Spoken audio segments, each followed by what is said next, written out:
ว่าเป็นยังไงตอนนี้หัวใจอ้ายมันโคม่าอุบัติเหตุรักชนน้ำล้นออกตาโอ้อยากเจอหน้าผู้กรณีรักษาหัวใจไปตามอาการที่มันบาดเจ็บหมอก็รับเจ็บใจเยินเลือดทีนอนหายใจ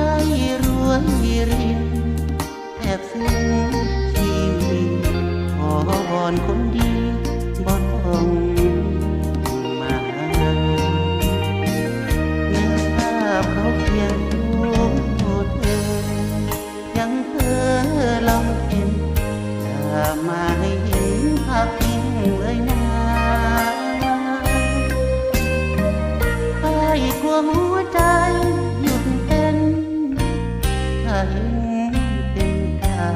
ขอวอนการดาจบกันด้วยดีรักล้มละลายร้องไห้กับแผลหัวใจบอดสลายกลัวเขามาตามซ้ำรอยขยี้อุบั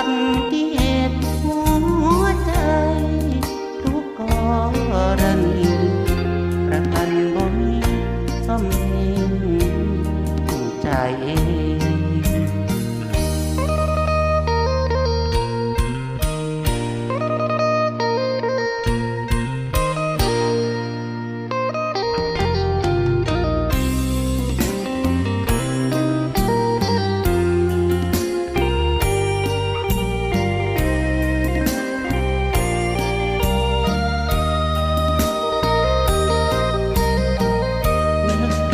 เขาเขียนพูดเธอยังเพ้อลำเค็น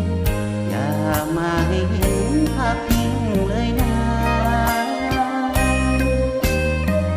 ไอ้กลัวหัวใจหยุดเต้นถ้าเห็นเป็นตาขอวอนการดาจบกันด้วยดีรักล้มละลายร้องไห้กับแผลหัวใจบอดสลายกลัวเขามาตามซ้ำรอยขยี้